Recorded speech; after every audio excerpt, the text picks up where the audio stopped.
Hey, Algebra 2, we are starting the next section, Chapter 10. We just did a test on Chapter 9. Now, if you're interested in retaking that information will be emailed to you. So check your email for that information.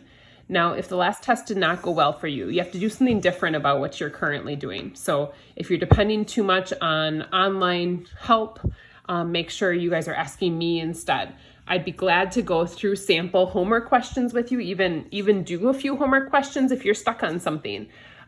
Please reach out to me. I don't know if you're struggling until you take the test. So you guys it's kind of got to be on you to let me know what you guys need from me. I can either send you a video or do a live meet with you or send you a photo of something, and hopefully that would help and we can kind of figure things out that way, or I can give you some other suggestions. So we're going to do a couple warm-up questions.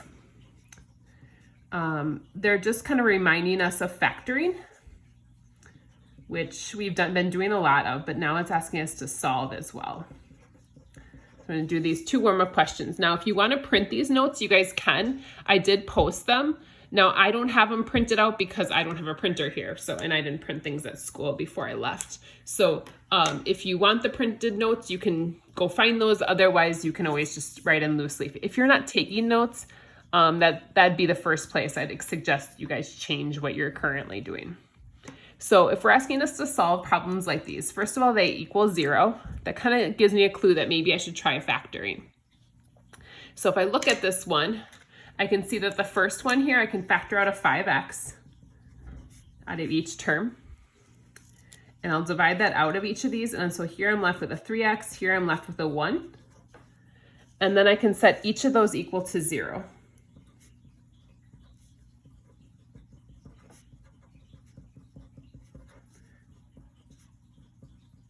So I divide by 5 on that one, so I end up with x is 0.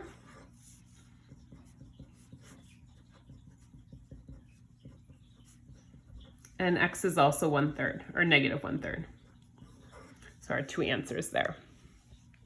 Whereas this one to factor, we can use this method where it's x times x is x squared. You're going to multiply to get 2, but add to get negative 3. So negative 2 and negative 1.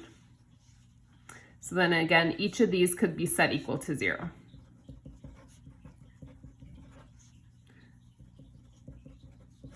So x ends up being 2, and x also ends up being 1.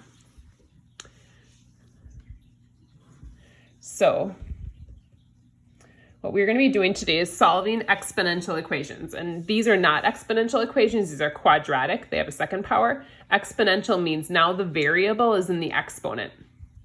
So that's our goal for today, is to solve those exponential equations. And I'll show you guys some examples with those. So now, chapter 10.1 or section 10.1 has a lot of other stuff in it. So just a heads up, we're kind of picking the most important things. So just that you guys are aware that if you look at section 10.1 out of our book, it might not have, it might have more information than what we're doing. So kind of trying to pull out the most important things.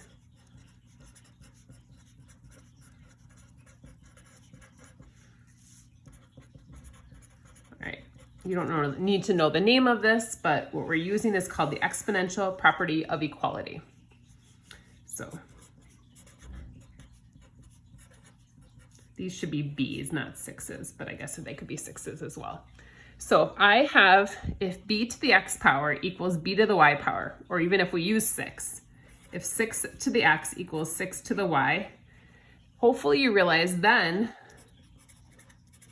those exponents better be the same value. So x would have to equal y.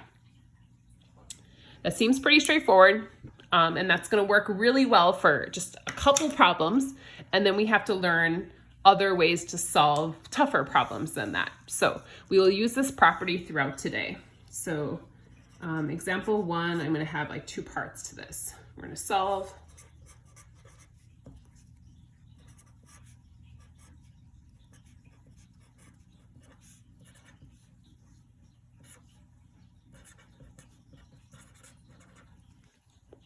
All right, so here's our 2 types of problems, or we'll start with.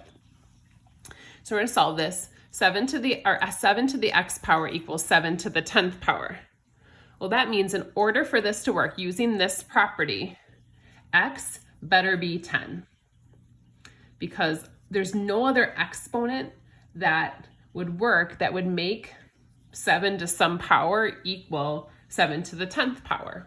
So what we can do is kind of ignore the fact that there's even the bases there, because these are the same. You can kind of ignore those and just say x has to equal 10. So we kind of just look at the exponents here. Now this next problem, the bases aren't the same, so I can't just say x has to equal 3. It's more work than that, so we have to figure out what to do here. So the main thing to notice is that in this rule, the bases are the same. Bases are the same, bases aren't the same. So what I want to do is see if there's a way to make these bases the same.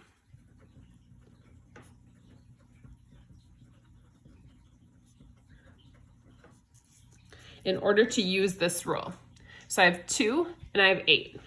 So I have to think about if I can change 2 or I can change 8 to be the same value. Now what I'm going to tell you is typically you're going to change the bigger one. So 8 can be rewritten in another way. Now since this 2 is our base, so I'm going to ask myself, does 2 to some power equal 8? Can I raise 2 to some power and have it equal 8? 2 to the second is 4. 2 to the third is actually 8. It's 2 times 2 is 4 times 2 is 8. So 2 to the third is 8. So I want to use that here.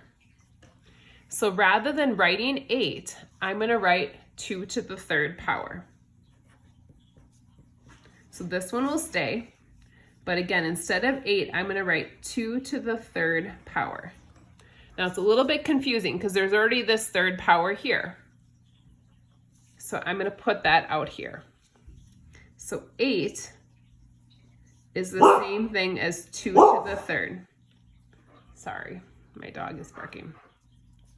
So 8 is the same thing as 2 to the third. It's 8 to the third, so it's 2 to the third to the third. Now, hopefully you guys remember our exponent rules. I probably should have done that as a warm-up. The exponent rule says that we should multiply these exponents together. Power to a power is multiply. So this will be 2 to the 9th. And if you don't trust what I'm saying, you can check your calculator. 8 to the third power is going to be equal to 2 to the 9th power. They're going to be exactly the same thing. Now I have the same base. So now I can set these two equal to each other. X will have to equal 9. We'll do more like this, so don't let yourself freak out yet if you're struggling at all. And we'll hopefully make a little more sense of this. All right, so we're gonna go to the next example, and I'm at 8 minutes, so I'm gonna stop my video right now and go to another video.